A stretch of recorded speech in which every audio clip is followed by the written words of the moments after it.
Hey guys, okay, testing the audio real quick.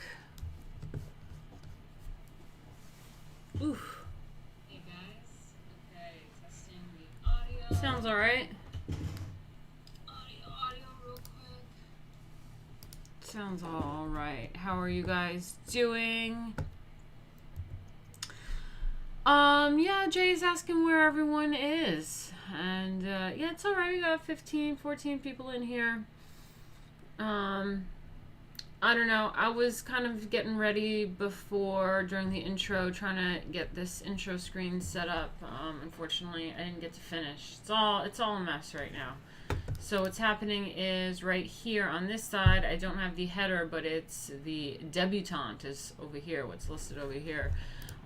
So I don't know if this is going to be all one video, but this is like one full chapter. Maybe it'll just be the debutante video. But it did seem a bit brief compared to the other chapters. Wow, okay. Yeah, it seemed a little brief compared to the previous chapters, which one chapter would last like multiple streams. So I just tacked on the other chapter, which is the chaperone and other conventions.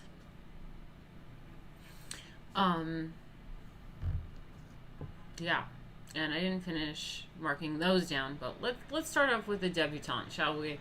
And that is how a young girl is presented to society. Oh, how fun. How a young girl is presented to society. Very interesting. A ball for a debutante. We went over some balls and dances last time. The debutante receives. At supper, how many guests may one ask?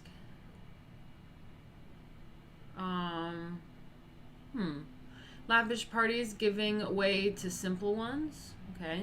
The debutante's dress. Ooh, how exciting. In confidence to a debutante. Okay. A few don'ts for the debutantes. Okay. Presented to the petri dish of society. That's funny. Where are the bells of yesterday? Oh. When the Victorians are asking where are the bells of yesterday, then we gotta figure out what that's all about. Frankness of today. And for what she really is. For what she really is. That sounds really interesting. Yeah. And then the next one going to the chaperones. I'm putting my sweater back on. Putting it back on this time. I like being cozy. Remember my streaming blanket? I miss my streaming blanket. So let's continue, shall we? That's her name. Continue. Okay, let me do a window capture device. Sorry, let me get this all sorted.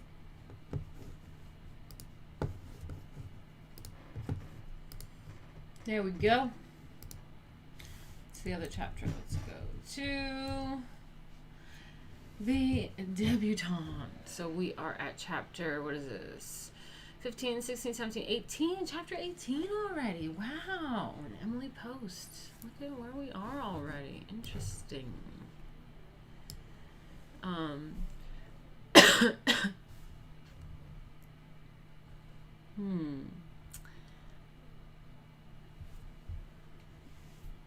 Let me just get a score before I start reading. You know what I mean?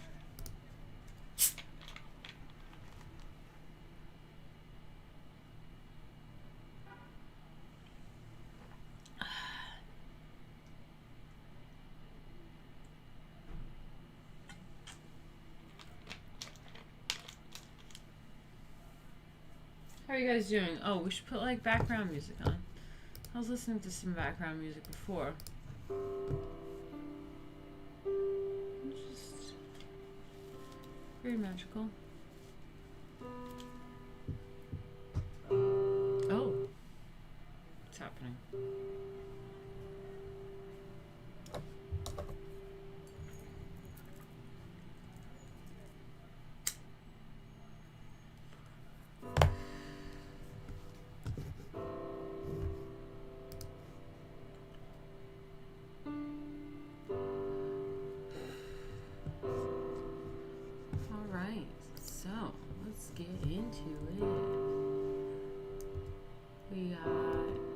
Chapter 18, the debutante.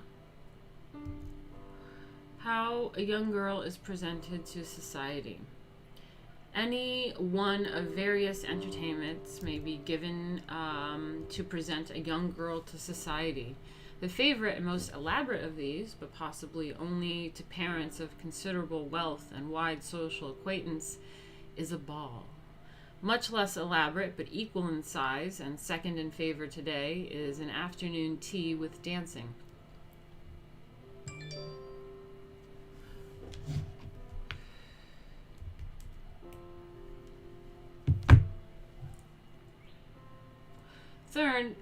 Third, and gaining in popularity, is a small dance, which presents the debutante to the younger set and a few of her mother's intimate friends.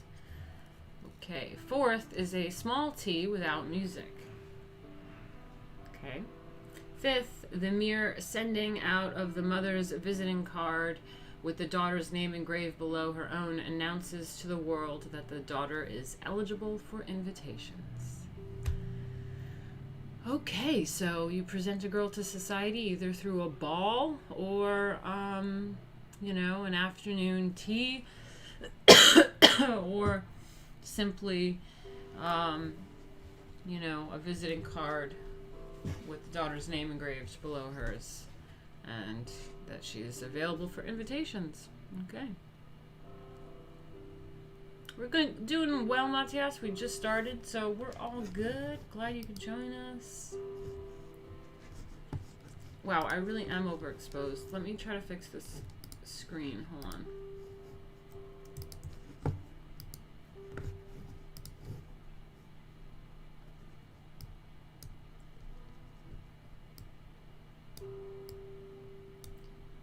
How's that? Is that better?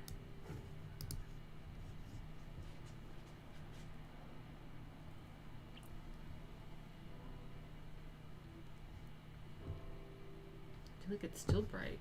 It's weird.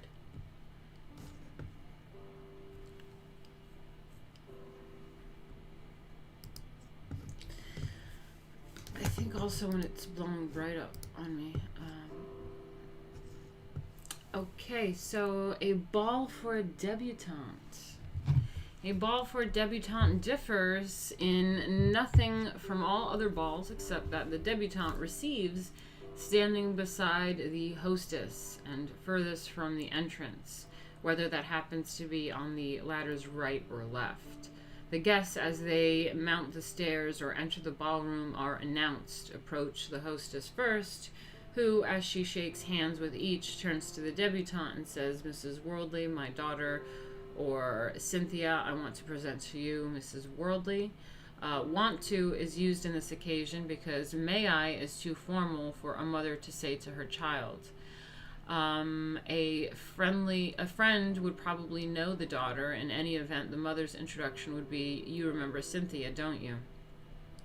Each arriving guest always shakes hands with the debutante as well as the hostess. And if there is a queue, a line of people coming at the same time, there is no need of saying anything beyond "How do you do?" How do you do? Hi. Oh, I'm the debutante today. Hi. And passing on as quickly as possible. If there are no others entering at the moment, each guest makes a few pleasant remarks.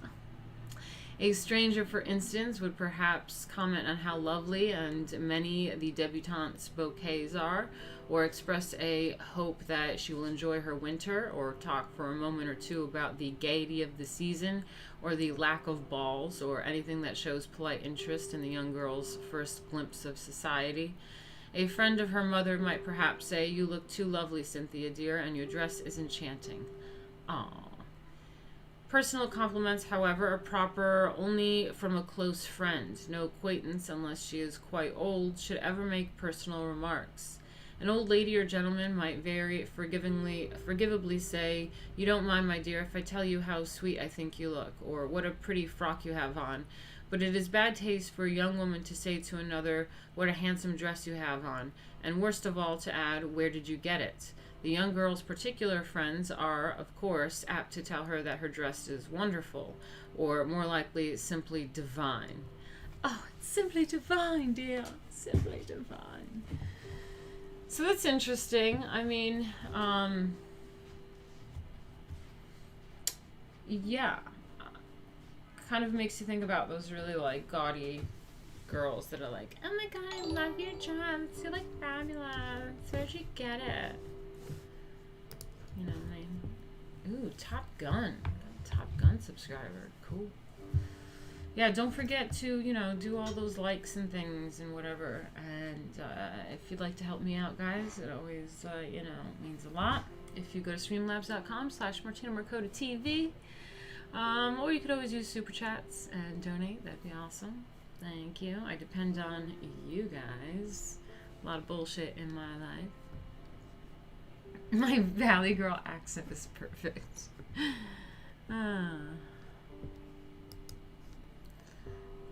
Okay. Where am I?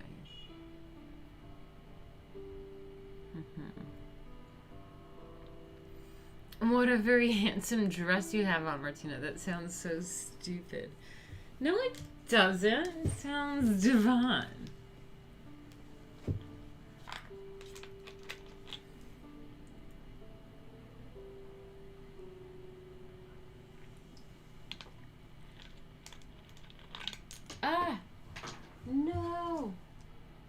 annoying. It's seltzer water. And my cat just fell. Okay, it is customary in most cities to send a debutante a bouquet at her coming out party. Oh, see, another thing the gays stole from regular society is coming out parties.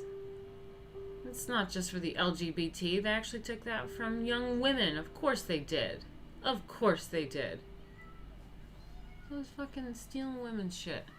So it is customary in most cities to send a debutante a bouquet at her coming out party. They may be bouquets, really, or baskets or other decorative flowers, and are sent by relatives, friends of the family, her father's business associates, as well as by young men admirers. Ooh.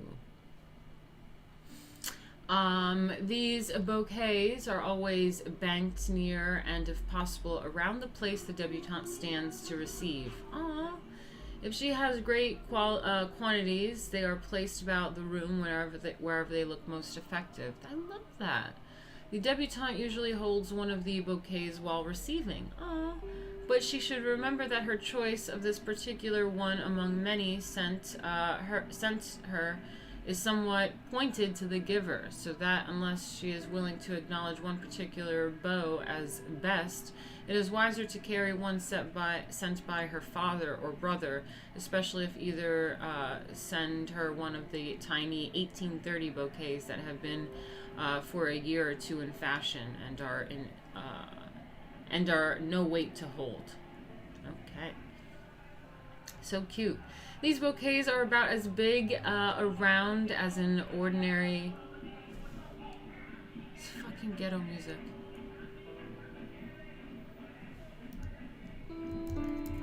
Take that, buddy. Take that. Take that, ghetto driver.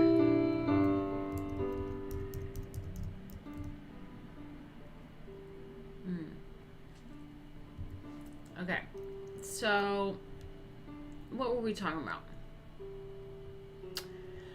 These bouquets are about as big around as an ordinary saucer and just as flat on top as a saucer placed upside down.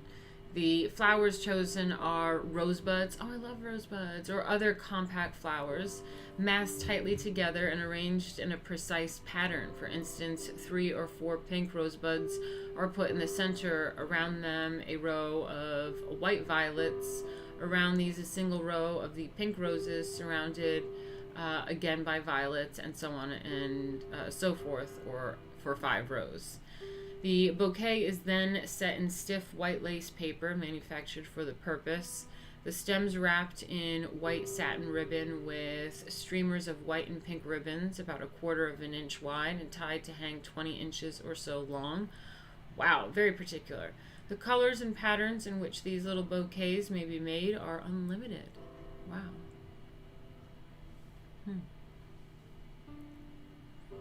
Interesting. I really like that. So the debutante has a ball, and the men and stuff in her life, even her father's coworkers, send her bouquets, and they decorate the entrance, and I love that. It's so cute. So the debutante receives. At a ball where the guests begin coming about 10:30, the debutante must stand... Ooh, Stevie AF. 10 pounds. This is all very right and proper, but have you watched Kenneth Clark's Civilization yet?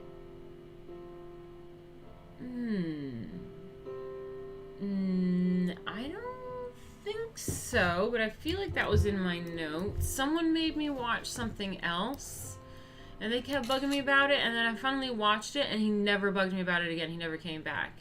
But it was some sort of series on YouTube that was animated that had some sort of history of the world and stuff, and like Donovan or something, Donahannon or something. But yeah, I just screen capped that. I'll check that out. But I feel like I heard it. I feel like I heard that, but no. Okay, so yeah. At a ball where the guests begin to come about 10:30, the debutante must stand beside the hostess and receive. until at least 12 o'clock. I don't understand what they're talking about. Is this in the morning or like what? Later, if guests still continue to arrive. At all coming out parties, the debutante invites a few of her best friends to receive with her. Whether the party is in the afternoon or evening, these young girls wear evening dresses and come early and stay late. Their being asked to receive is a form of expression merely, as they never stand in line. And other than wearing pretty clothes and thus adding to the picture, they have no duties whatsoever. Duties. Nice.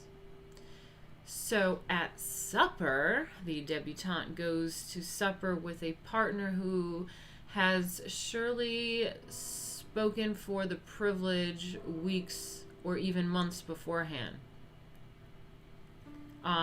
But the rest of her own table is always made up by herself. That is, it includes the young girls who are her most intimate friends and their supper partners. Her table is usually in the center of the dining room, but there is no special decoration to distinguish it, except that it is often somewhat larger than the other tables surrounding it, and a footman or waiter is detailed to tell any who may attempt to take it that it is reserved. After supper, the debutante has no duties and is free to enjoy herself. The afternoon tea with dancing is described in the chapter on teas. That was such a fun chapter. And needs no further comment since its etiquette to precisely the same as that for a ball. The debutante's bouquets are arranged as effectively as possible. And she receives with her mother or whoever the hostess may be until the queue of arriving guests thins out, after which she needs to be occupied with nothing but her own good time and that of her friends. Oh, how fun. To be a debutante. You know what I mean? In another lifetime, maybe. Those of smaller means or those who object to hotel rooms ask only younger people and give the tea in their own house, where there are 2 rooms on a floor, drawing room in front, dining room back, and a library on the floor above. The guests are received in the drawing room, but whether they dance in the dining room or up in the library depends on which room is the larger. In either case, the furniture is moved out. If possible, the smallest room should be used to receive in, the largest to dance in, and the tea table should be set in the medium one.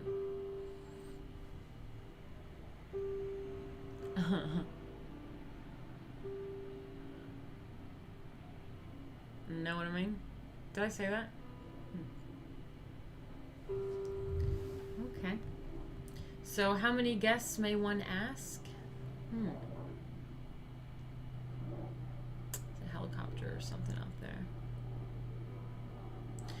A hostess should never try to pack her house beyond the limits of its capacity. This question of how many invitations may safely be sent out is one which each hostess must answer for herself, since beyond a few obvious generalities, no one can very well advise her. Taking a hostess of average social position who is bringing out a daughter of average attractiveness and popularity, it would be safe to say that every debutante and younger man asked to a party of any kind where there is dancing will accept, but that not more than from half to 1/3 of the older people asked will put in an appearance.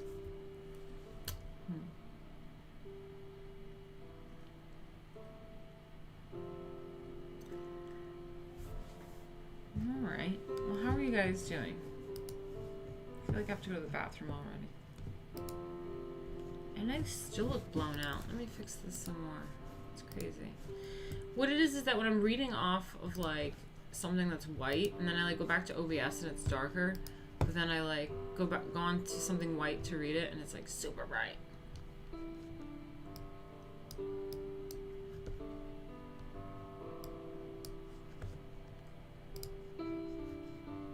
Let's see how that is.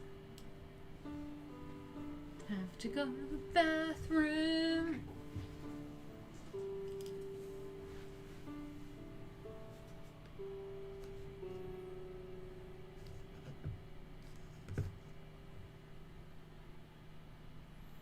Oh, thank you, Matias. He says he's been doing fine spreading the word about my channel. Hopefully more people would join.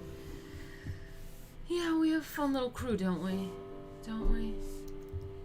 Just have a little break and a little chit chat. Maybe I'll go to the bathroom. I'll roll a little cigarette. That's what I'm gonna do. I'm gonna roll a cigarette.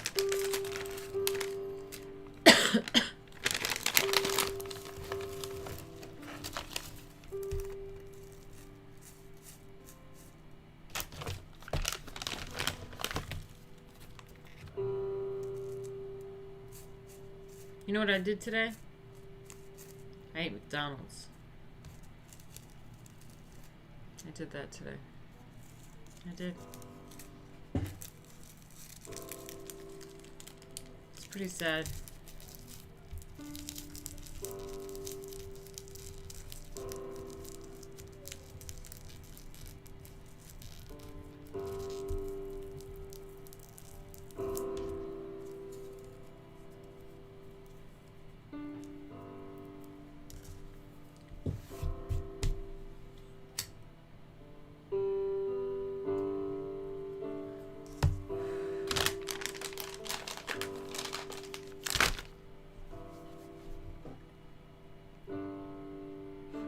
What did I have at McDonald's? I had a quarter pounder with cheese, some fries, and I had a pie. Damn it, didn't roll this very well. Getting tobacco in my mouth.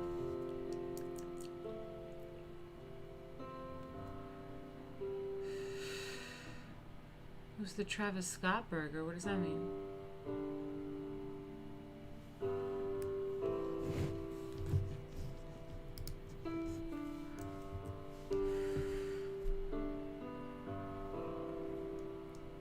Debutantes don't eat McDonald's. Oh God, it's fucking tobacco. I should have rolled this better.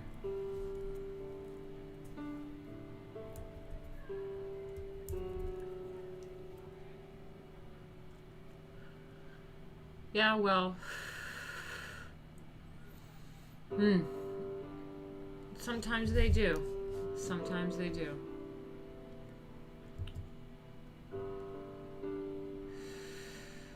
Caviar canapes. That sounds really good, actually. I do like caviar. And I like canapes. Little bite-sized snacks.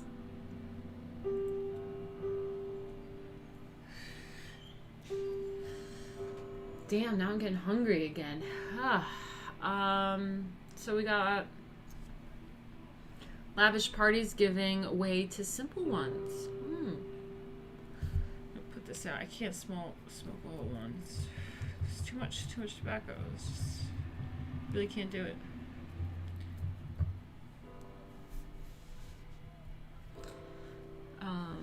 Okay, so we have lavish parties giving way to simple ones. A ball, by the way, is always a general entertainment, meaning that invitations are set to the entire dinner list, not only actual but potential, of the host and hostess, as well as to the younger people who are either themselves friends of the debutante or daughters and sons of the friends and acquaintances of the hostess. A dance differs from a ball in that it is smaller, less elaborate, and its invitations are limited to the contemporaries of the debutante, or at most the youngest married set. Invitations to a tea are even more general and should include a hostess's entire visiting list, irrespective of age or even personal acquaintance. The old-fashioned visiting list of the young hostess included in the entire list of her mother, plus that of her mother-in-law, to which was added all the names acquired in her own social life. Wow. It can easily be seen that this list became a formidable volume by the time her daughter was old enough to come out. And yet this entire list was supposed to be included in all general invitations. In the present day, however, at least in New York, there is a growing tendency to eliminate these general or impersonal invitations. The smartest society is not even considered necessary that a general entertainment be given to introduce a daughter. In New York last winter, there were scarcely a dozen private balls, all told. Many of the most fashionable and richest hostesses gave dances limited to young girls of their daughters' ages and young dancing men. Even at many of the teas with dancing, none but the young people were asked. No balls going on now in New York with COVID and shit. Anyone who likes to sit on the bank and watch the tides of fashion rise and fall cannot fail to notice that big and lavish entertainments are dwindling. They are rising again, let me tell you. And small and informal ones are increasing. It is equally apparent, contrary to popular opinion, that extravagance of expenditure is growing less and less. It is years since anyone has given such a ball, for instance, as the Venetian Fete. The Gildings have to bring out their eldest daughter.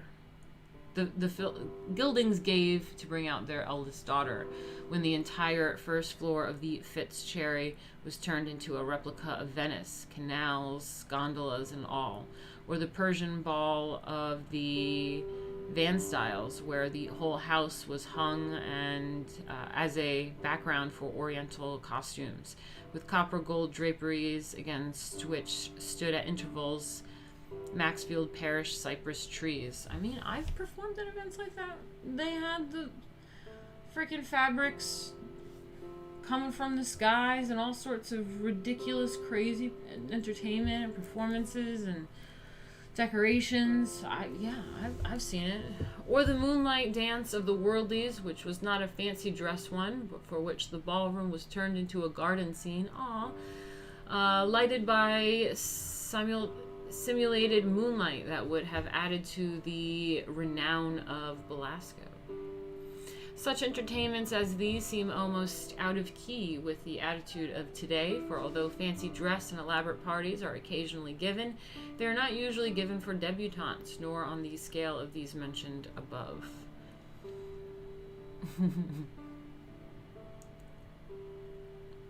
The fish and goose soiree? Yeah, man. The debutante's dress. At a ball, the debutante wears her very prettiest ball dress. As if there is to choose from. Old-fashioned sentiment prefers that it to be white and of some diaphanous material, such as net or gauze or lace. It ought not to look over elaborate, even though it is spangled with silver or crystal or is made of sheer lace. It should suggest something light and airy and gay and, above all, young. For a young girl to whom white is unbecoming, a color is perfectly suitable as long as it is a pale shade. She should not wear strong colors such as red or Yale blue, and on no account black.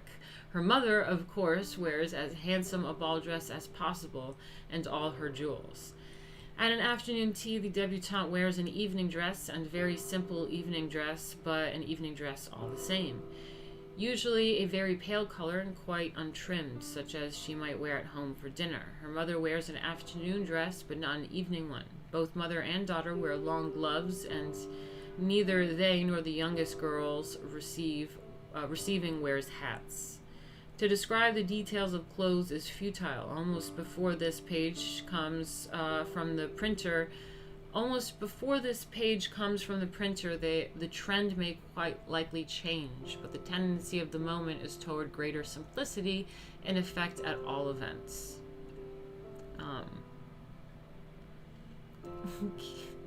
I'll be right back. Keep up with the live reading. I like how you call it live reading. Okay, cool. Let me see.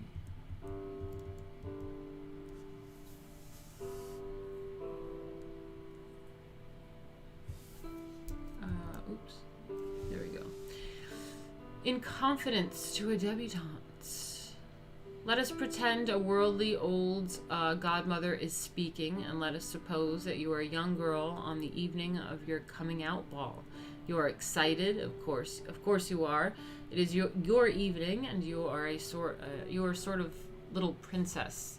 There is music, there are lights, there are flowers everywhere, a great ballroom massed with them, tables heaped with bouquets, all for you. You have on an especially beautiful dress, one that was selected from among many others, just because it seemed to you the prettiest.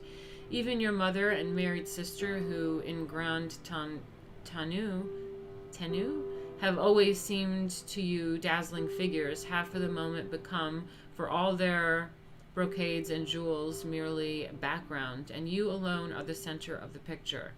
Up the wide staircase come throngs of fashionables who mean the world. They are coming on purpose to bow to you. You can't help feeling that the glittering dress, the tiaras, the ropes of pearls and chains of diamonds of the dowagers,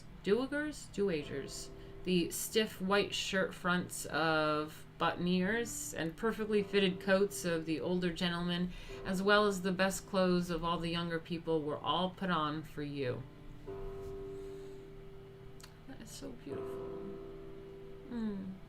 You shake hands and smile sweetly to a number of older ladies and shake hands with an equal number of gentlemen, all very politely and properly. Then suddenly, halfway up the stairs, you see Betty and Anne and Fred and Ollie. Of course, your attention is drawn to them. You are vaguely conscious that the butler is shouting some stupid name you never heard of, that you don't care in the least about. Your mother's voice is saying, Mrs. Z. Impatiently, you give your hand to someone. You haven't the slightest idea who it is. So far as your interest is concerned, you might as well be brushing away annoying flies. Your smiles are directed to Betty and Anne. As they reach the top of the stairs, you dart forward and enter into an excited conversation, deliberately overlooking the lady and gentleman who, without trying further to attract your attention, pass on. Later in the winter, you will perhaps wonder why you alone among your friends are never asked to great estates. The lady and gentleman of whom you were so rudely unaware happen to be Mr. and Mrs. Worldly, and you have entirely forgotten that you are a hostess, and furthermore that you have the whole evening, beginning at supper, when you can talk to these friends of yours. You can dance with Fred and Ollie and Jimmy all the rest of the evening. You can spend most of your time with them for the rest of your life if they choose. But when you are out in public, above all, a party which is for you, your duty is commonest civility is to overcome your impulses and behave as a grown-up person, and a well-bred grown-up person at that. Oh, that is so lovely.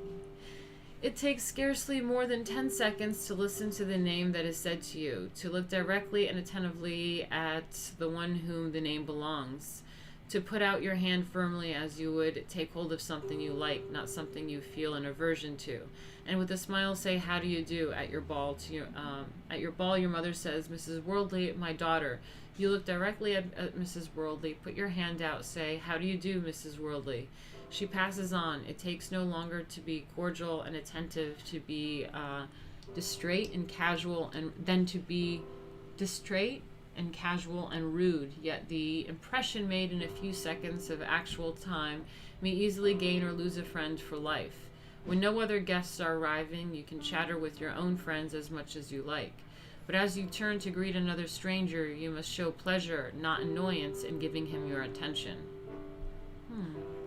A happy attitude to cultivate is to think in your own mind that new people are all packages in a grab bag, that you can never tell what any of them may prove to be until you know what is inside the outer wrappings of casual appearances. To be sure, the old woman of the fairy tale who turns out to be a fairy in disguise is not often met with in real life, but neither is her approximate counterpart an impossibility. As those who have sent you flowers approach, you must thank them. You must also write ladder, and an additional note. Write ladder. Oh my God, later, not ladder. Also, you must write later an additional note of thanks to older people, but to your family or your own intimate friends, the verbal thanks, if not too casually made, are sufficient. Oh my god, that was such a lovely little story, a little lesson there. Aw, I like that.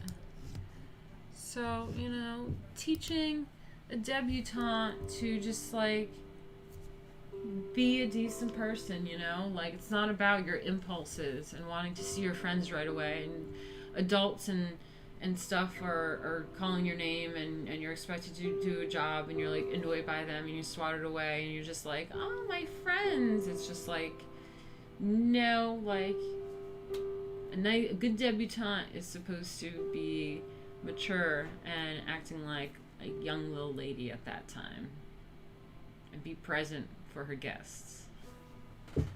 Yeah, man. Awesome. A few don'ts for the debutantes. Okay.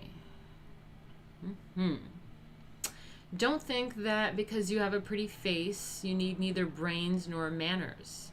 Don't think that you can be rude to anyone and escape being disliked for it. Okay. I might tweet that out. Interesting. Let me tweet that baby out. Some rude bitches need a little lesson, you know?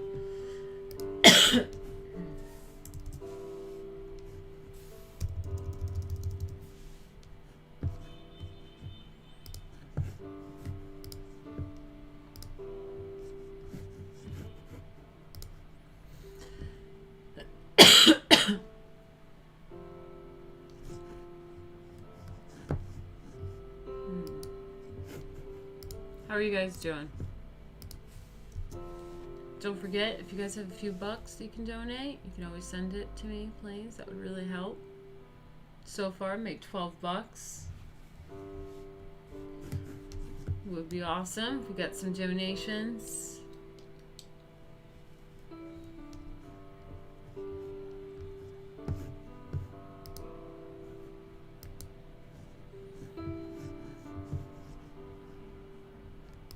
Okay, so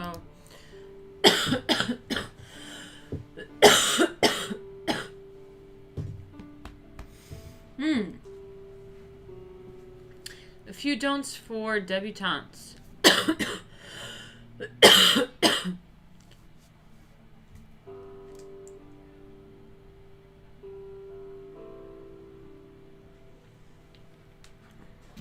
A few notes for debutantes. Don't think that because you have a pretty face, you need neither brains nor manners. Don't think that you can be rude to anyone and escape being disliked for it. Whispering is always rude. Whispering and giggling at the same time have no place in good society. That's right, bitches in junior high. That's right.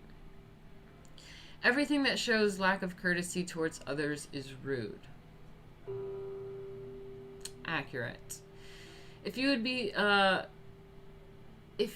thought a person of refinement, don't nudge or pat or finger people. No fingering people. Okay. If you would be thought a person of refinement, I love that.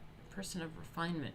Don't nudge or pat or finger people. Don't hold hands or walk arm about waist in public. Never put your hand on a man except in dancing and in taking his arm if he is an usher at a wedding or your partner for dinner or supper.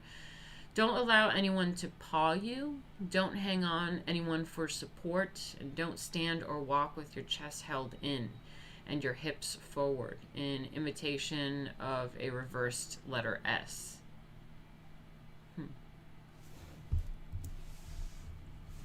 Don't walk across the ballroom floor swinging your arms.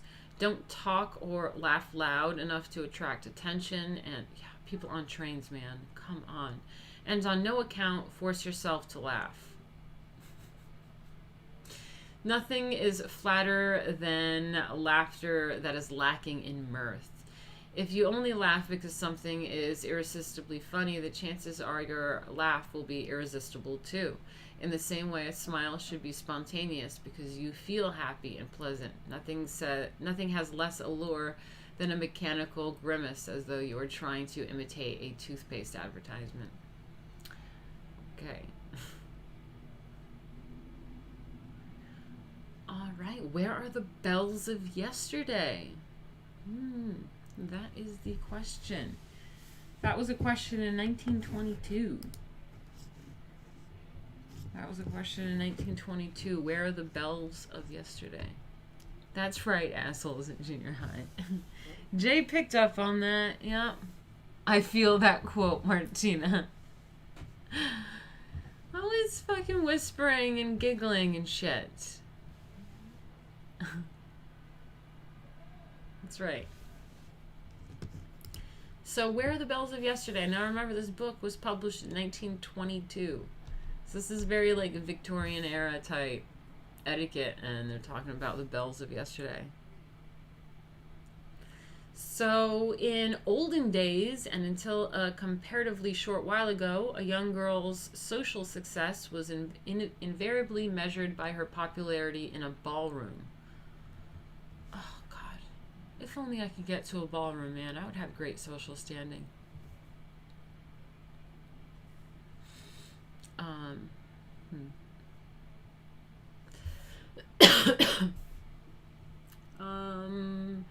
It was the girl who had the most partners, who least frequently sat against the wall, who carried home the greatest quality of the baubles known as favors, who was that evening's and usually the season's belle. Okay, maybe I wouldn't be that popular then. But today, although ballroom popularity is still important as a test by which a young girl's success is measured, it is by no means the beginning and end that it used to be. As repeated several times in this book, the day of the belle is past. Beau belongs to the past. Beau belongs to the past too. Today is the day of women's equality with man, and oh God, here we go. Let's hear it. Okay. As repeated several times in this book, the day of the belle is past. Today is the day of woman's equality with man, and if proving her equality she has come down from a pedestal, her pedestal was perhaps a theatrical property at best, and not to be compared for solid satisfaction with the level ground of the entirely real position she now occupies. A girl's popularity in a ballroom is of importance, to be sure, but not greatly more so than the dancing popularity of a youth. There was a time when wallflowers went to balls night after night, where they either sat beside a chaperone or spent the evening in the dressing room in tears. Today, a young girl who finds she is not a ballroom success avoids ballrooms and seeks her success otherwhere. She does not sit in a corner hope against hope that her luck will turn and that Prince Charming will surely some evening discover her. She sizes up the situation exactly as a boy might size up his own chances to make the crew or a football team. Okay, we got some women's lib in there a little bit from Miss Emily Post. Interesting.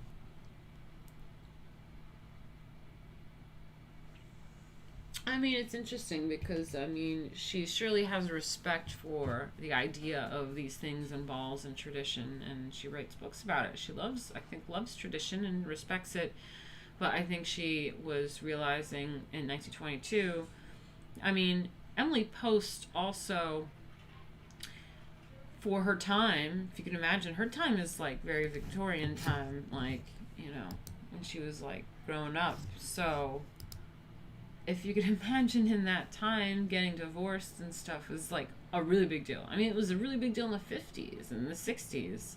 Could you imagine back then, in the turn of the century? So, she actually was divorced. She got divorced, and she, I guess, was married to some sort of like bum who was just like some drunk that like couldn't get his shit together.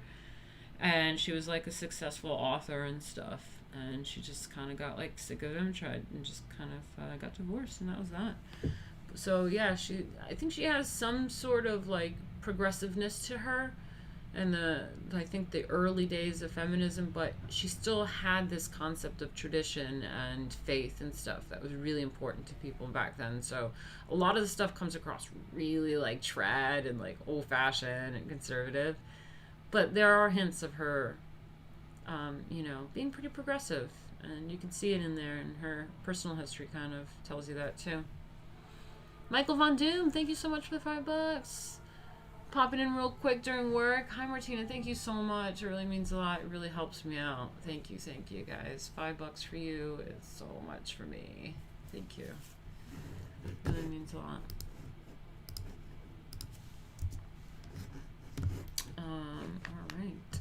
So, hello guys. So, what do we have here? Did we finish this? Oh yeah, we did. Today's specialists in success. Okay. The girl of today soon discovers, if she does not know it already, that to be a ballroom belle, it is necessary, first of all, to dance really well. A girl may be as beautiful as young Diana or as fascinating as Circe. And the young Diana they're talking about is not Princess Diana. This is before her time. This is like the goddess Diana. Diana.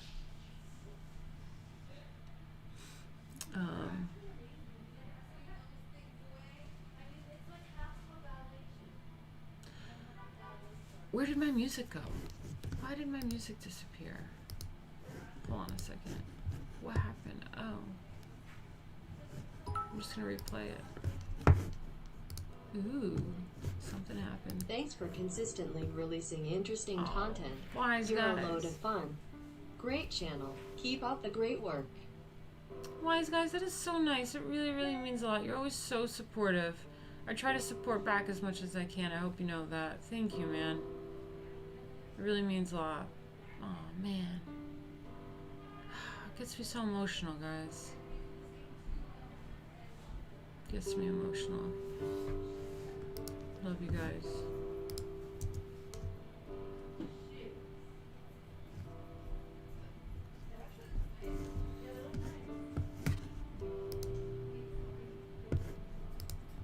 really means a lot. I'm just gonna sit there in that.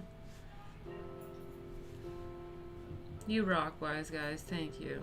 Thank you. I owe you. I'll go on your channel or something soon, but I've got a lot going on, and we can DM about it. But yeah. Circe was the goddess of herbs. Cool. Yeah. Yeah, so when they talk about the young Diana, they're talking about the goddess Diana too. So a girl may be as beautiful as young Diana or as fascinating as Circe, but if she is heavy or steps on her first partner's toes, never again will he ask her to dance. And the news spreads in an instant. Oh God, dancing was really important. The girl of today therefore knows she must learn to dance well, which is difficult since dancers are born, not made, or she must go to balls for supper only, or not go to balls at all, unless she plays a really good game of bridge, in which case her chances for popularity at the bridge table, which are at all balls today, are quite as good as though she were a young Pavlova in the ballroom. Or perhaps she skates. Ooh, I love skating. Or hunts. Ooh. Or plays a wonderful game of tennis. Ooh. Or golf, each one of which opens a vista leading to popularity and the possibilities for a good time, which, after all, the mainspring of old-fashioned ballroom success, which was, after all, the mainspring of old-fashioned ballroom success.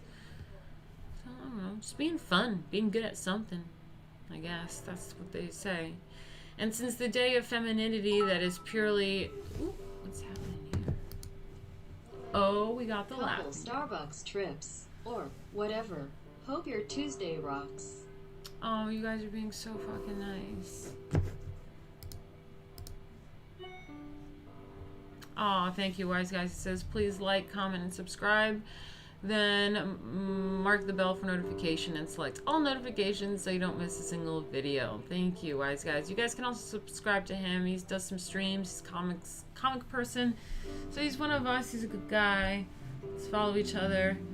And yeah, thank you, Rhea. Wow, that really, really means a lot, guys. You know, things you have no idea how difficult things have been, and you guys really, really helped me a lot. Rhea Culpa, $20. Thank you, says, couple Starbucks trips, thank you, or whatever. Hope your Tuesday rocks. Oh man, guys, you're really making me really happy. Thank you. That means a lot. I hope you guys know that. I hope you know that. What became of the art magazine? Yeah, it's happening. It's happening. It's just my former team really fucked me over, so my main priority became the comic book, and I want to make sure that happens. And I have like the other stuff in the works, but now that I don't have like, you know, now I have people trying to tear it down instead of help me build it up. So it's extremely difficult to do all that when you don't really have an income to do it. So it's getting done slowly but surely, but it'd be great to have some help.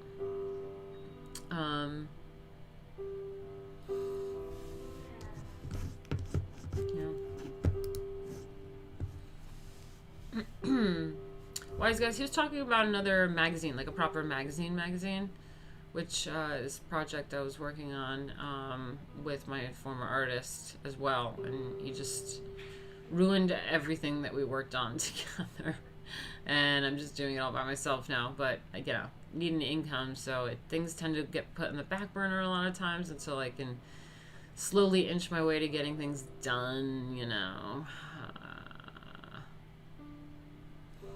So what do we have here? So be good at shit makes you popular, and since the day of femininity that is purely ornamental and utterly useless is gone by, it is the girl who does things well who finds life full of interest and of friends and of happiness. Aww.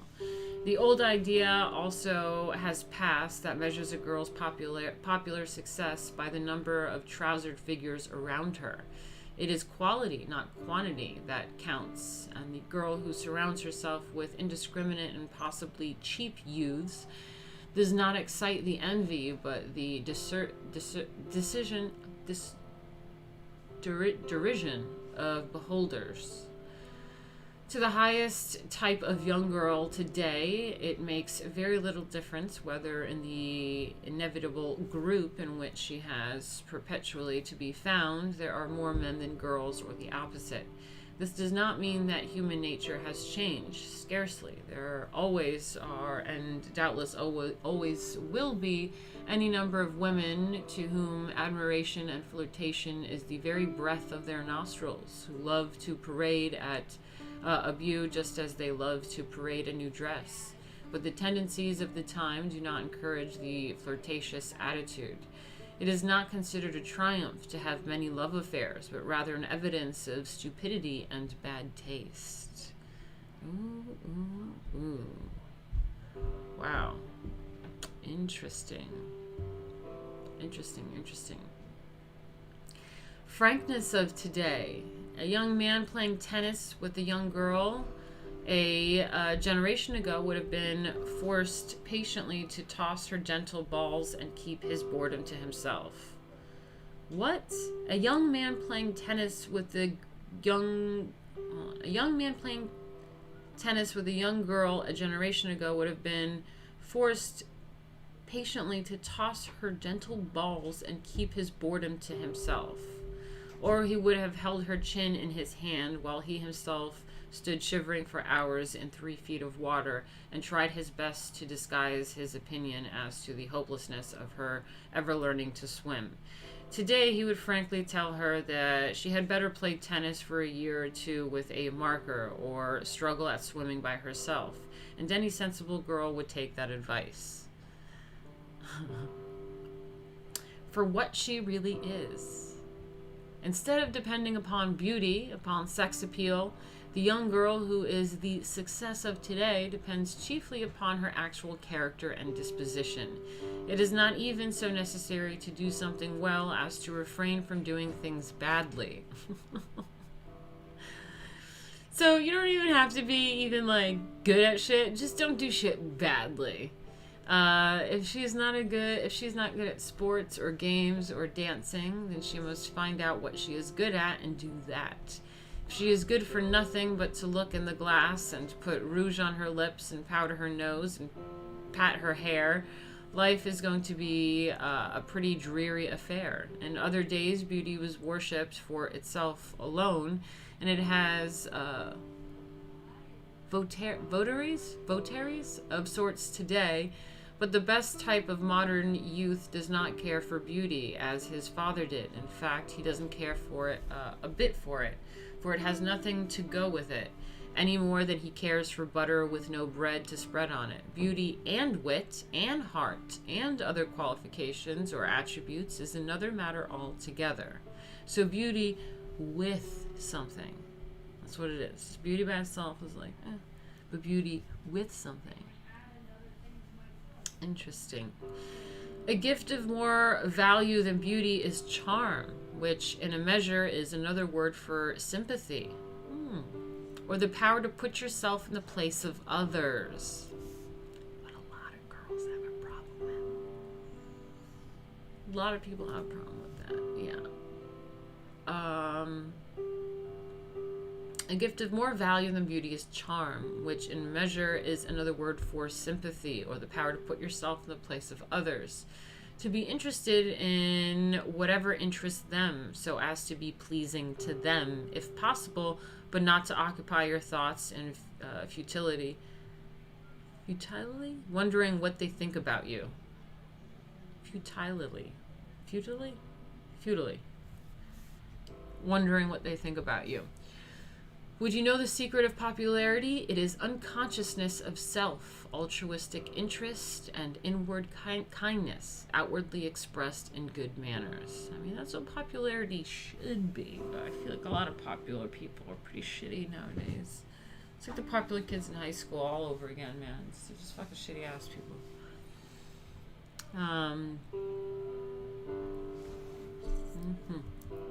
Alright, well, that was that chapter. Where are we at now? Okay, so an hour. An hour in. I feel like I have to go to the bathroom.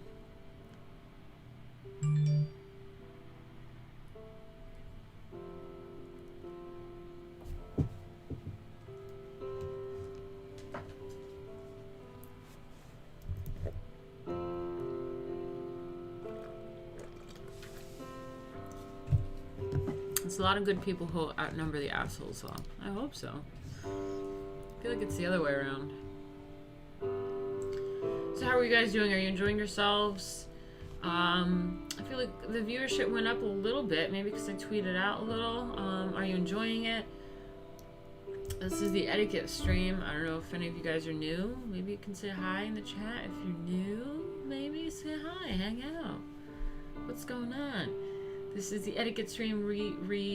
I read Emily Post's read stream. And yeah, I read Emily Post, which is the leading author on American etiquette, and her book was published in 1922. I found it really fascinating. It's interesting. We always learn stuff, and it's kind of an interesting thing. There's something about it that is weirdly connected to alchemy and like self-help, because it's just about common decency, being able to be selfless and being respectful to others, and understanding that balance between chivalry and being a pushover and being a simp. It's really pretty good. Hello, good evening.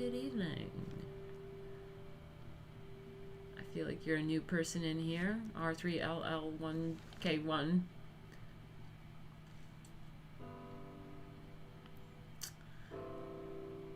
Yeah, Neko says, thank goodness it still seems like there is a popular culture that doesn't appreciate skill or standards, really. I agree with that. I feel like there's a lot of disregard for skill and quality and just a lot of popular stuff. It's pretty shit. Pretty shit. But anyway, guys, I might put a commercial on for a minute and go to the bathroom. Don't go anywhere. I tend to lose people when I go to commercial. Just enjoy the artwork, enjoy the commercial. It's some of my comic book stuff. And I will be back in a minute, okay? Don't go anywhere. We're going to continue. We're going to continue with chapter 19. And it is about the chaperone and other conventions. A gloomy word, chaperone. Freedom of the chaperoned. The best chaperone herself. Where's Kitty? He's running around the living room. Chair stream? No, I'll give you a commercial. I won't do chair stream. Let me find it.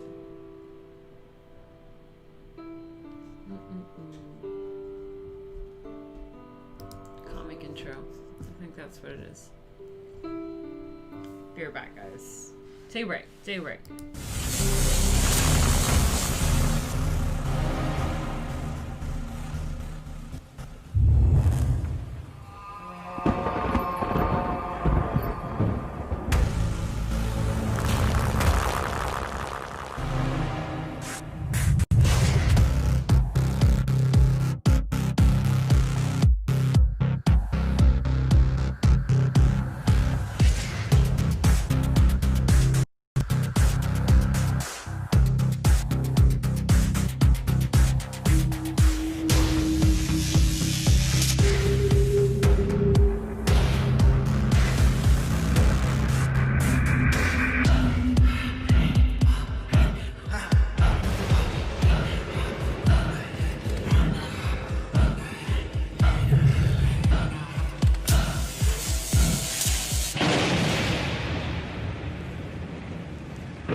Alright.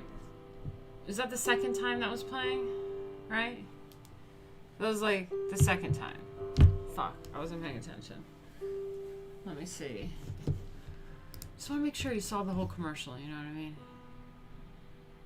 Yeah, you did. You saw the whole commercial. Okay.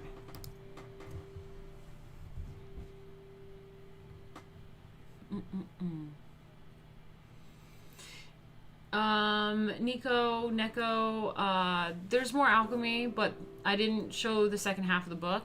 The beginning half of the book is like what happens to her, why she starts getting on the path of like alchemy and stuff like that. So it's kind of like her coming to story, and then like the second half I haven't shown any artwork where it gets like really weird in alchemy. So yeah. Okay, so let's finish this.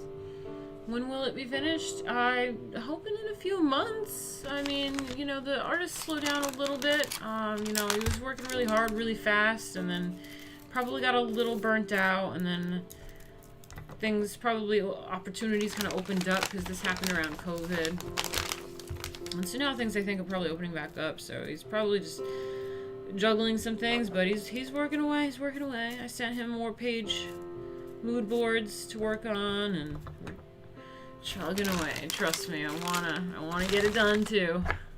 Just made all sorts of notes today for the comic book, for Miko, for the colorist, for everything. Yeah.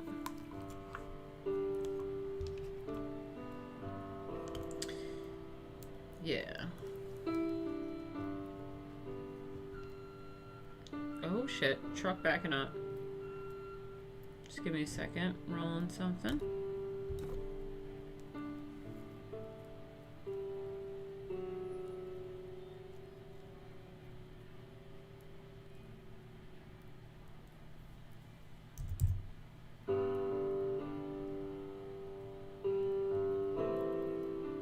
Just having a little roll, guys. Having a little chill sesh. We just did an hour of one chapter on Debutantes, and I think I'm gonna just stay on for another hour with you guys and go over these chaperones and other conventions.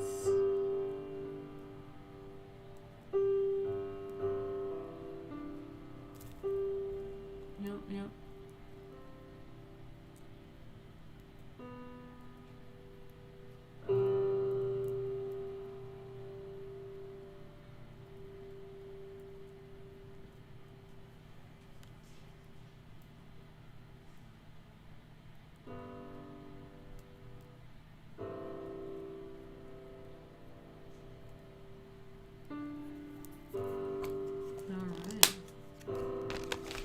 Get a Rizla rolling machine. Nah, man, I'm an alchemist. I like to put my fingers in it. Do it myself. Get that energy in there. Let's see, do I have any more hemp papers to roll with it? The hemp papers are pretty crazy.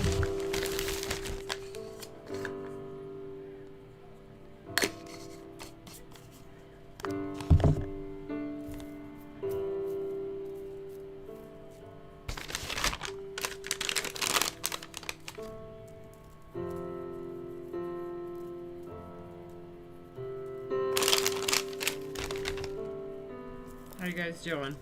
Almost done here. Just bear with me.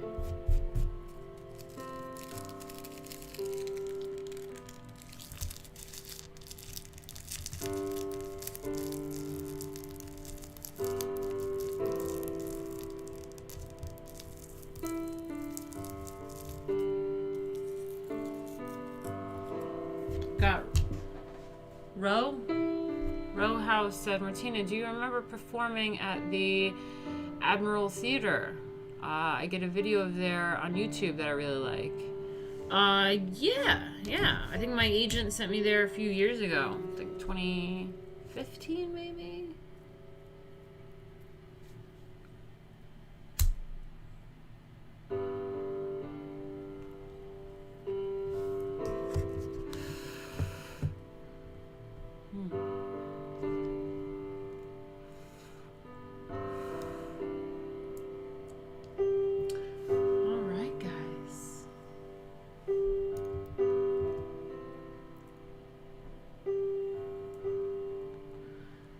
So we have the chaperone and other conventions, and that is a gloomy word. Feeling a little unwell. I think it might be anxiety, says Matias. Oh, that sucks. I felt that a few months ago, like really bad. I should be having it now. That's what's going on in my life. But like, I'm alright right now. And a few months ago, like just this odd feeling. I couldn't get rid of it. It was weird. But yeah, it's a gloomy word. Of course, there are chaperones and chaperones and chaperones?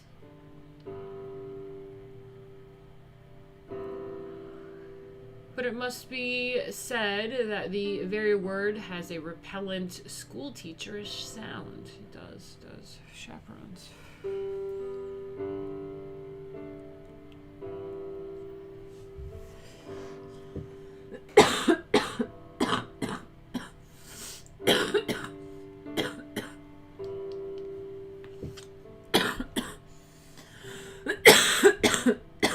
Yeah. Anyway. Being sick and smoking, that's always fun.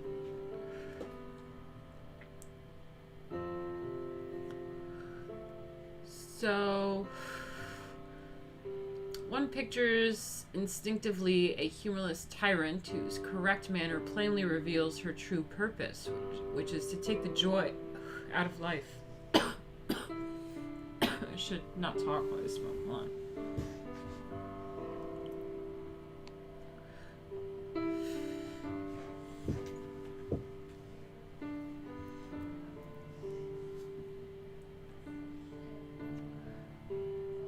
So, yeah, one pictures a humorless tyrant whose correct manner plainly reveals her true purpose, which is to take the joy out of life. And she can be, and often is, a perfectly human and sympathetic person whose unselfish desire is merely to smooth the path of one who is the darling of her heart, and nothing alters the feeling of gloom that settles upon the spirit of youth at the mention of the very word chaperone.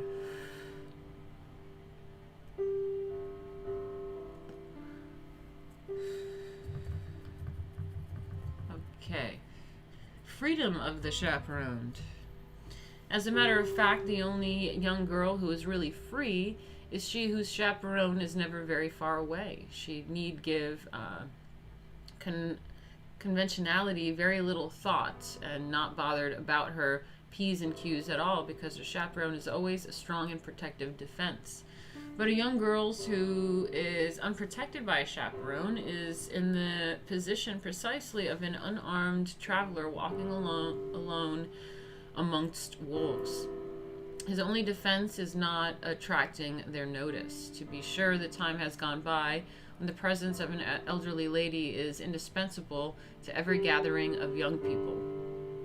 Young girls, for whose sole benefit and protection the chaperone exists, she does not exist for her own pleasure, youthful opinion to the contrary notwithstanding, have infinitely greater freedom from her surveillance than had those of her other days, and the typical chaperone is seldom seen with any but very young girls, too young to have married friends. Otherwise, a young married woman, a bride perhaps scarcely out of her teens, is, on all ordinary occasions, a perfectly suitable chaperone, especially if her husband is present. A very young married woman gadding about without her husband is not a proper chaperone. Okay.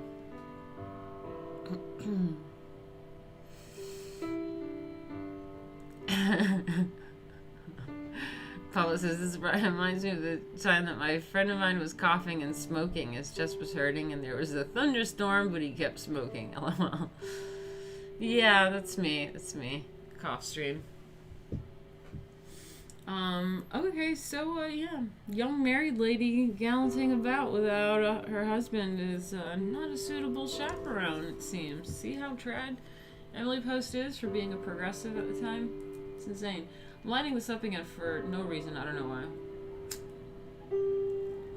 Really didn't do me any good. It coughed up a storm, but here I am. I just like puffing on something. I don't know.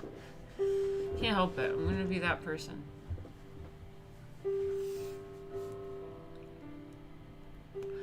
Matias, yes, I hope you can calm down. Definitely use your breath. Do some sort of relaxation rituals. You can literally Google that. Sounds stupid. I mean, I literally did it to myself yesterday. What else can you do? when you're in that place, but to just stop and breathe and try to just do a relaxation ritual. Fuck it. Fuck it.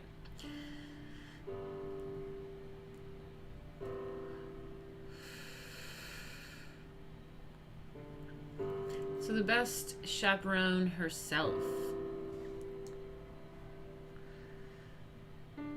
Ethically, the only chaperone is the young girl's own sense of dignity and pride. She who has the right attributes of character needs no chaperone ever. Wow. Wow. I do have a cigarette holder, actually. It's made out of tortoise shell. Where is it? Where is it? But yeah. Did you hear that? Ethically, the only chaperone is the young girl's own sense of dignity and pride. She who has the right attributes of character needs no chaperone ever. If she is wanting in decency and proper pride, not even Argus could watch over her. But apart from ethics, there are the conventions to think of, and the conventions of propriety demand that very young woman must be protected by a chaperone, because otherwise she will be misjudged.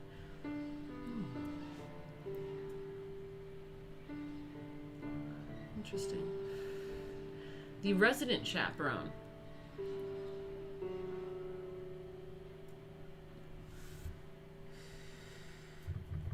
Put this out. No young girl may live alone. Even though she has a father, unless he devotes his entire time to her, she must also have a resident chaperone who protects her reputation until she is married or old enough to protect it herself, which is not until she has reached a fairly advanced age of perhaps 30 years or over if she is alone, or 26 or so if she lives in her father's house and behaves with such irreproachable circumspection that Mrs. Grundy is given no chance to set tongues wagging. Okay.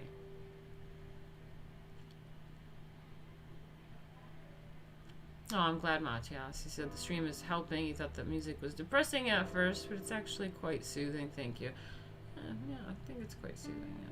And the piano's nice. It's good. Just like chill.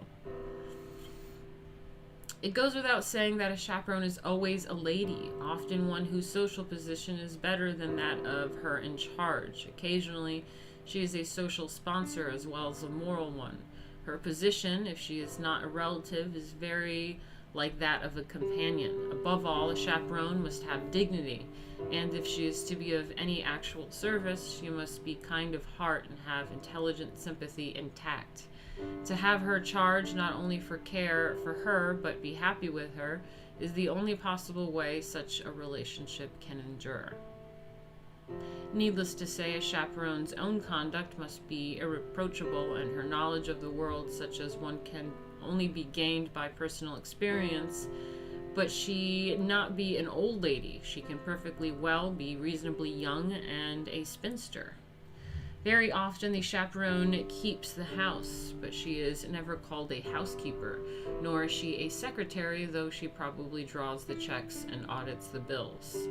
It is by no means unusual for mothers who are either very gay or otherwise busy and cannot give most of their time to their grown and growing daughters, but to put them in charge of a resident chaperone. Often their governess, if she is a woman of the world, gives up her autocracy of a schoolroom and becomes social guardian instead. Sounds like a fun job, honestly. I'm into it. The duties of a chaperone. It is unnecessary to say that a chaperone has no right to be inquisitive or interfering unless for a very good reason. If an objectionable person, meaning one who cannot be considered a gentleman, is inclined to show the young girl attentions, it is of course her duty to cut the acquaintance short at the beginning, before the young girl's interest has become aroused.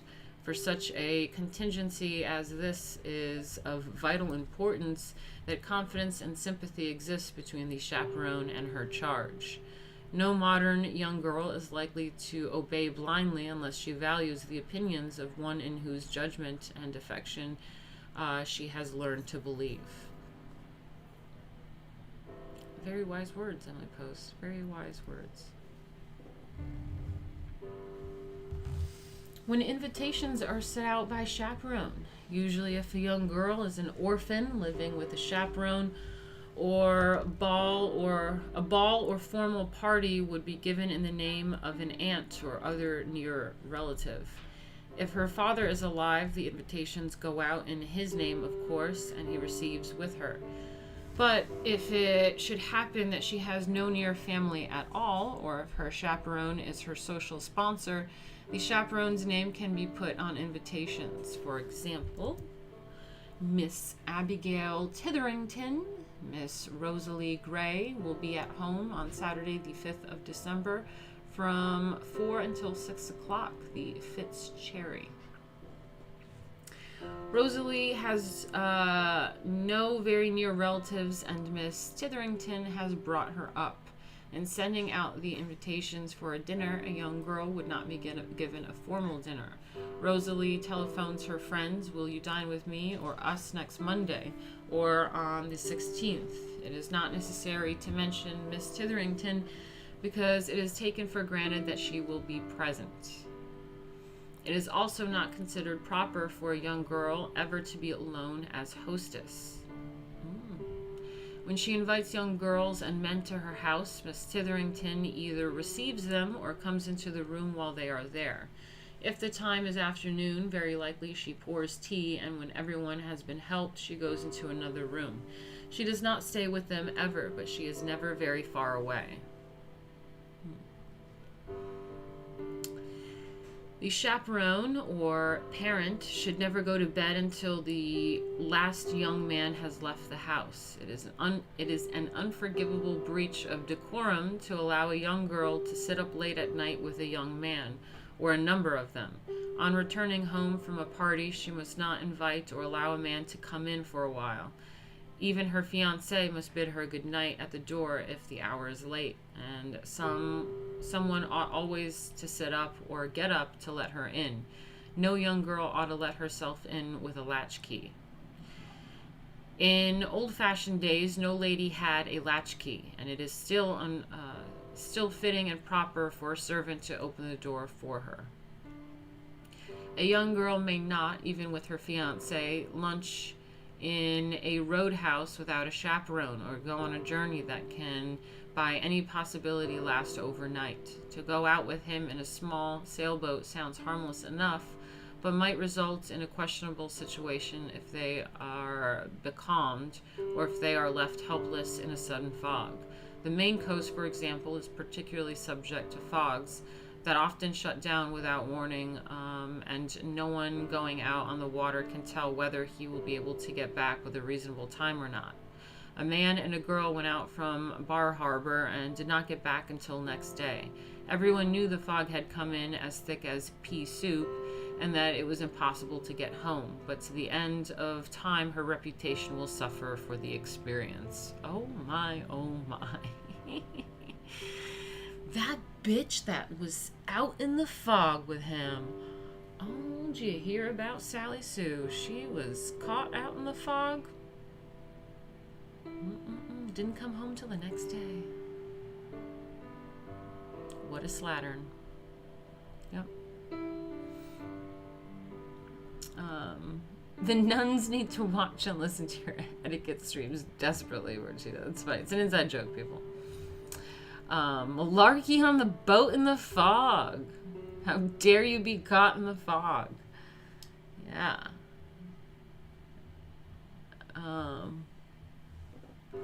Think about how many humans wouldn't exist if that was widely followed. Out in the fog.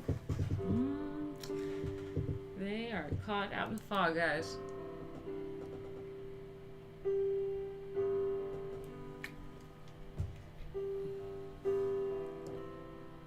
You may as well be found in an opium den.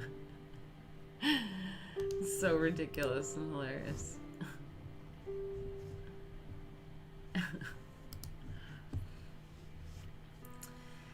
But to the end of time, her reputation will suffer for the experience. That old slattern in the fog. This fog is a slattern's natural habitat. Train Kitty to open the door upon your return. No latchkey, please. Latchkey. A few precepts of convention. At a dinner party given for a young girl in a private house, a somewhat older sister would be a sufficient chaperone. Or the young hostess's mother, after receiving the guests, may, if she chooses, dine with her husband elsewhere than in the dining room, the parents' roof being supposedly chaperoned enough.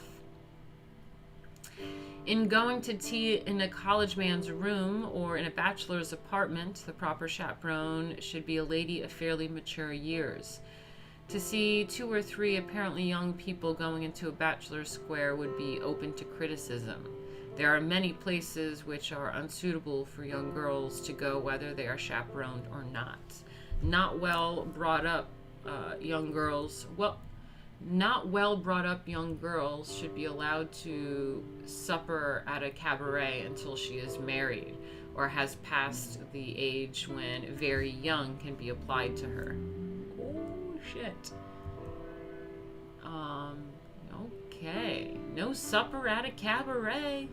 No supper at a cabaret unless you're an old lady. I can't fight, you guys. Oh my god. He's alright. He's just been out there hanging out with everybody. Aw. Yeah, kitty. He's okay. He's a little guy. So, conventions that change with locality. Ready to do that?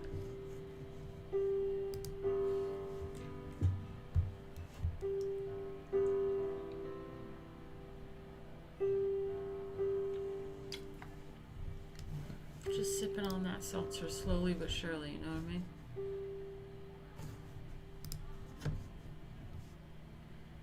I may even do the cigarette again. I don't know why, just because I'm fucking bored. Just like to have smoking all the time happening.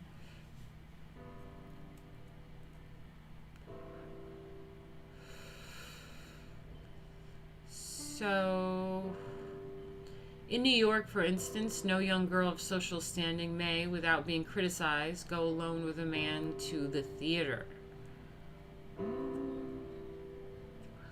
Absolutely no lady, unless middle-aged, and even then she would be defying convention, can go to dinner or supper at a restaurant alone with a gentleman. A lady not young who is staying in a very dignified hotel can have a gentleman dine with her, but any married woman, if her husband does not object, may dine alone in her own home with any man she pleases, or have a different one come to tea every day of the week without being criticized. Huh. Interesting. So let me see this again. A lady not young who is staying in a very dignified hotel can have a gentleman dine with her, but any married woman, if her husband does not object, may dine alone in her own home with any man she pleases, or have a different one come to tea every day in the week without being criticized. Interesting. A very young girl may motor around the country alone with a man with her father's consent, or sit with him on the rocks by the sea or on a log in the woods, but she must not sit with him in a restaurant, all of which is about as upside down as it can very well be. In a restaurant, they are not only under surveillance of many eyes, but they can scarcely speak without being overheard, whereas short distance motoring, driving, riding, walking, or sitting on the seashore has no element of protection, certainly. Again, though she may not lunch with him in a restaurant, she is sometimes, not always, allowed to go to a moving picture matinee with him.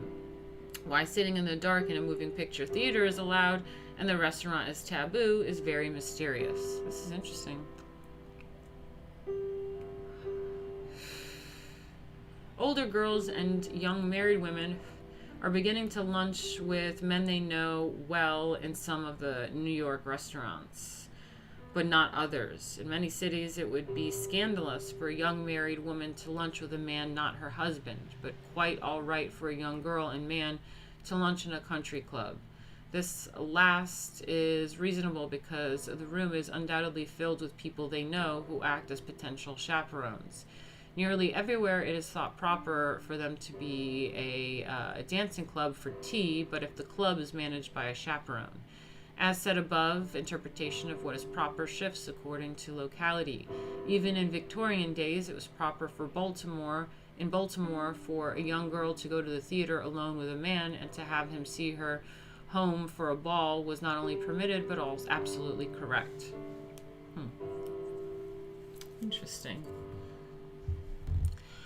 Nico says, after all, we all know seeing a play proactively makes you a harlot. It's just a natural progression of things. Harlot. So then we have Mrs. Grundy.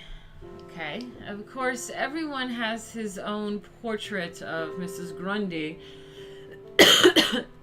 and some idea of the personality she shows to him. But has anyone ever tried to ferret out that disagreeable old woman's own position, to find out where she lives and why she has nothing to do but meddle in affairs which do not concern her? Is she a lady? One would imagine she is not. One would also imagine that she lives in a solid, well-repaired square brownstone house with a cupola used as a cunning tower and equipped with a periscope and telescope and wireless. Furthermore, her house is situated on a bleak hill so that nothing impedes her view of that and that of her two pets, a magpie and a jackal. And the business in life of all three of them is to track down and destroy the good name of every woman who comes within range, especially if she is young and pretty and unchaperoned. Mrs. fucking Grundy. Oh, fuck that bitch. She's just some jealous old bitch. Damn. Looking to destroy the life of any young pretty girl, especially unchaperoned. The pretty young woman living alone must literally follow Cinderella's habits, to be out of the house late at night or sitting up except to study are imprudences she cannot allow herself. If she is a widow, her conduct must be above criticism, but if she is young and pretty and divorced, she must literally live the life of a Puritan spinster of Salem. The magpie never leaves her window, and still the jackal sits on the doormat, and the news of her every going out and coming in, of everyone whom she receives, when they come, how long they stay, and what hour they go, is spread broadcast. No unprotected woman can do the least thing that is unconventional without having Mrs. Grundy shouting to everyone the worst possible things about her. I know a few of these fucking bitches. Oh, man. I know a few Miss Grundys.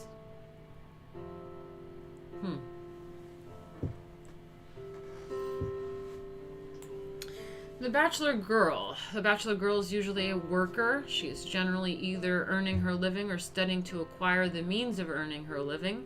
Her days are therefore sure to be occupied, and the fact that she has little time for the gaiety of life and that she is a worker puts her in a somewhat less assailable position. She can on occasion go out alone with a man, not a married one, but the theater she goes to must be of conventional character, and if she dines in a restaurant, it is imperative that a chaperone be in the party, and the same is true in going to supper at night. No one could very well criticize her for going to the opera or a concert with a man when neither her nor his behavior hints a lack of reserve.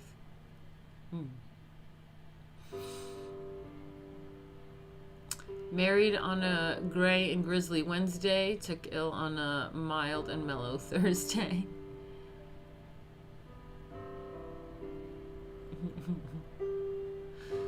That detestable girl saw a moving picture with a boy the other day. Everyone shun her.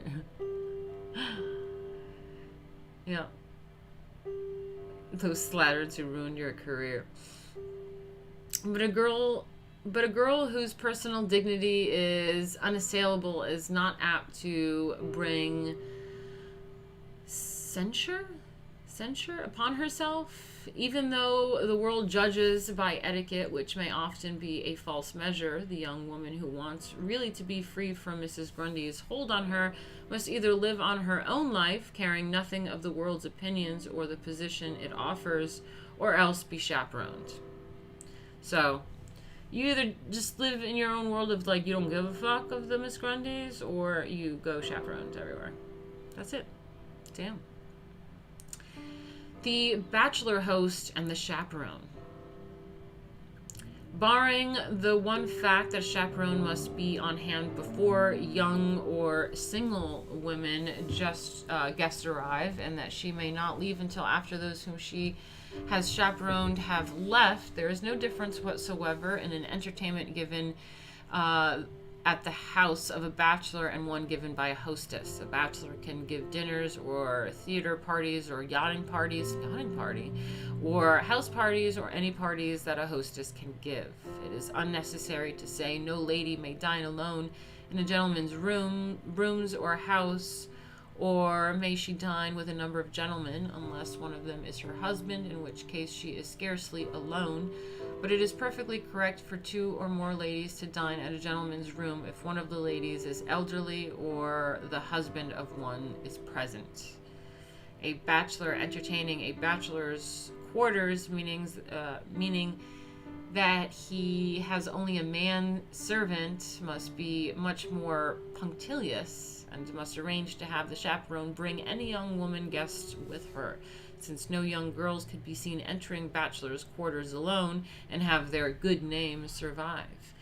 If he has a large establishment, including women servants, and if he furthermore is a man whose own reputation is unblemished, the chaperone may be met at his house. But since it is more prudent for the young woman to arrive under her care, why run the unnecessary risk of meeting Mrs. Grundy's jackal on the doorstep? At the house of a bachelor such as described above, the chaperone could be a husbandless young married woman, or in other words, the most careless chaperone possible, without ever giving Mrs. Grundy's magpie cause for ruffling a feather. But no young woman could dine or have tea, or no matter how well chaperoned, the rooms of a man morally bad reputation without ruining a very unpleasant risk of censor. I think that's what it is. Censor. Wise guys, thank you so much. $5. He says this super chat is twofold to further support you and also troubleshoot why I've been having issues recently sending super chats. Oh, interesting. Okay, thank you for that. Thanks, wise guys. You're always so sweet, man. Really, really kind of you. Thank you, man.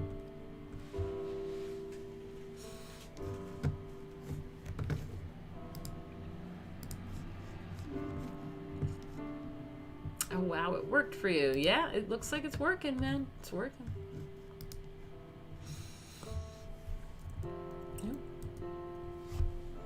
Okay, almost done here. Bachelor's house parties. Okay, fellas. Yeah, Mrs. Grundy has a jackal.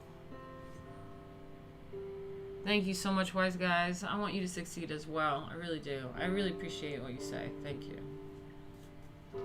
Ready, guys? A bachelor's house parties. Bachelors frequently have house parties at their country places. Aw, country place.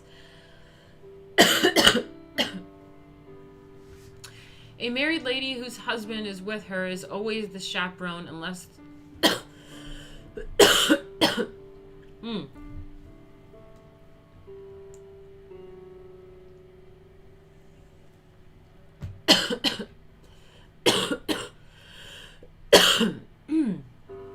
Alright. Bachelors frequently have house parties at their country places. A married lady whose husband is with her is always the chaperone, unless the hostess's mother or sister may be staying or living in the house. There is always something unusually alluring about a bachelor's entertaining. especially his house parties. Where do all bachelors get those nice and so very respectable elderly maidservants? They can't all have been their nurses, and a bachelor's house has a something about it that is so very comfortable but entirely different from a lady's house, though it would be difficult to define wherein the difference lies. He is perhaps more attentive than a hostess. At least he meets his guests at the station if they come by train, or if they motor to his house, he goes out to the front steps to greet them as they drive up. A possible reason why bachelors seem to make such good hosts is that only those who have a talent for making it a possible reason why bachelors seem to make such good hosts is that only those who have a talent for it make the attempt. There is never any obligation on a gentleman's part to invite ladies to stay with him, whereas it is part of every lady's duty, at least occasionally, to be a hostess, whether she has talent or even inclination for the position or not. A gentleman can return the courtesies of hostesses to him by occasionally sending flowers or books or candy, and by showing them polite attention when he meets them out. If a bachelor lives in a house of his own, especially in a country community, he is under the same obligation as any other householder to return the hospitality shown by his neighbors to him. How fun. So, invitations. The bachelor's invitations are the same as those sent out by the hostess. There is absolutely no difference. His butler or waitress telephones, will Mr. and Mrs. Norman dine with Mr. Bachelor on Wednesday? Or he writes a note or uses the engraved dinner card. In giving an informal dance, it is quite correct, according to New York fashion, for him to write on his visiting card, on Monday, January the 3rd at 10 o'clock, Mr. Frederick Bachelor, small dance to Portmanteau Place. So you see how it has like the date, the time, who it is, like that there's dancing or entertainment, and the address. Or an artist sends his card with his studio address and the date, the time, the name, to hear Tonini's play. Oh, to come see someone's play, and gives Park Studio address. Cool. No invitation of a gentleman mentions that there will be a chaperone, because that is taken for granted. No gentleman invites ladies of position to a party unless one or many chaperones are to be present. A very young girl never goes to an unmarried doctor's or clergyman's unless the latter is very elderly, without a chaperone, who in this instance may be a semi-elderly maid. A lady having her portrait painted always takes a woman friend or her maid who sits in the studio, or at least within sight or hearing. Well, that's some good advice. I like that. Okay, cool. Interesting stuff. What do you guys say? So that was those two chapters. Awesome. That was some good timing. Good thing I sorted that out. So the next one is engagements. Oh, look at this, guys. How fun. There's courtship. I mean, this is good stuff for the young people too, Jay and everyone. I mean, like dealing with courtship, friendship, and group system. Like, how do you meet people? First duty of the accepted suitor, the approved engagement, his parents call on hers, the engagement ring, before announcement of engagement, how a health is proposed. Interesting. When no speech is made, parties for the engaged couple in public, etiquette of engaged people, in the backwaters of long engagement, that was mine, should a long engagement be announced. Meeting of kingsmen, that's a fun thing, meeting of kingsmen. The engaged couple and the chaperone, gifts which may and those which may not be accepted. Okay, then we're getting into the wedding stuff, which is really interesting stuff there. Yeah. This stuff is interesting and fun to learn about. This would be helpful for me, LOL, says Jay. Yeah, I think so too. I mean, know, it's interesting to see what they say. I mean, I wish I could go back and be young and, you know, realize that it's about going to, like, you know, and I know it's a different time and all that, but there is still, like, balls and events and things, and it's like, I don't really know about all that stuff. Even this whole chaperone business. I mean, it's quite interesting. It's quite interesting. Why is this still going off? I thought I'd turn this thing off. Alright, so, yeah, I mean, that's that. That was 2 hours. That was the etiquette stream, and, what's tomorrow? Wednesday or something? Oh, Wednesday I'm going on someone's stream. It's called Voices or something. Yeah, I don't know. I'll send you guys a link about that. Just stay posted on social media, but I'm going on someone's stream tomorrow, so that should be fun. Maybe I'll do my own stream too. But yeah. Hope you guys enjoyed it today. We always learn something, and yeah.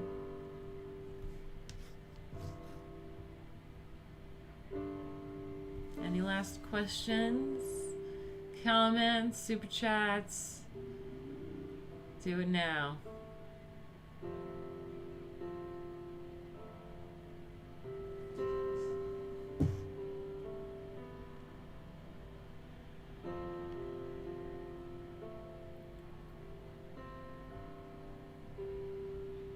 I think somewhere in that manual it says that I am to be your chaperone on you and your hubby's date night.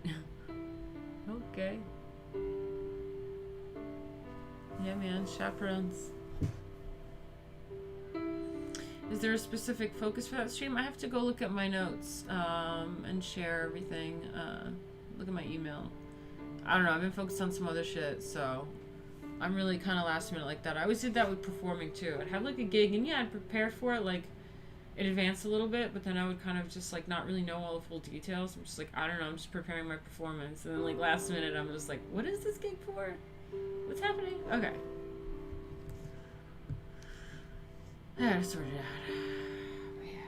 Alright, guys.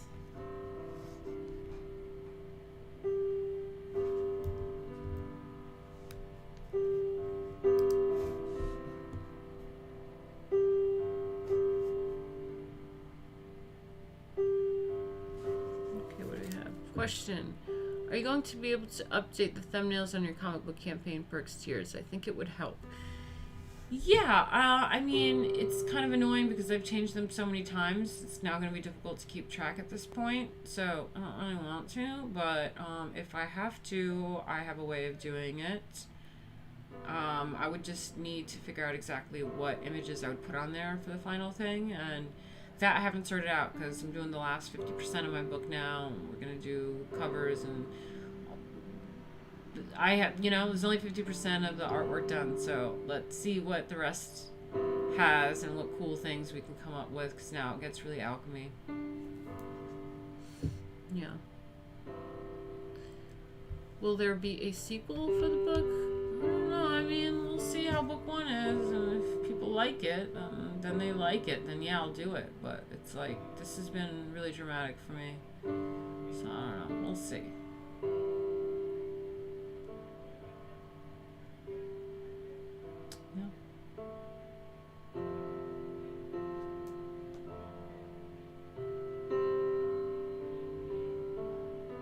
Give it one more minute and it's gonna hit 2 hours, and I'll put the outro on.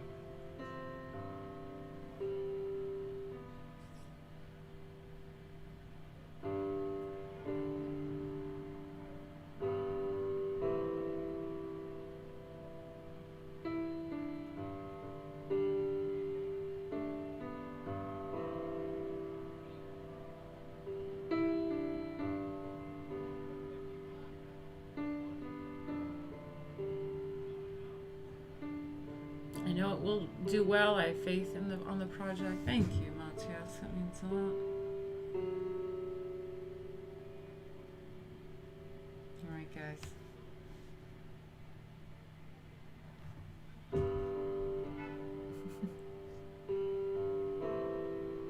When did you start this channel? I honestly didn't know about it. Oh, I've been streaming for years. We do different kinds of streams. There's the etiquette stream, and then we do art history. I also do read from an art history textbook, but it's super fun, and we always learn stuff. It's art history stuff, so it's cool. Sometimes I do different things. If I like a certain book, I'll bring it up, or if I go to the museum or whatever. It's mostly educational, artsy stuff. I like etiquette too. Yeah, I'll do another Met stream, the Metropolitan Museum of Art stream. I have a few more pictures to show you guys. We can go over that, and I can always go to the museum again. You guys really liked it. I mean, the Met is amazing. I would love to show you more stuff there. Yeah, that would be awesome. I'm glad that worked out and you guys really enjoy it. Oh, awesome, you're an art student. Yeah, art history is so fun. Yeah, and the chat is really great, and everyone has a lot of interesting things to add to the conversation, because like the art history books are really thorough, but like they go through a span of such a long period of time that it's like they don't really go into like too much details when they bring things up in different time periods. So it's really interesting to get people like adding interesting points and comments and stories when we go through stuff. It's cool. Yeah. So you should check that out. Maybe let's do that tomorrow. I don't know. We'll see. Keep posted. It's fun. All right. Bye, guys. Love ya.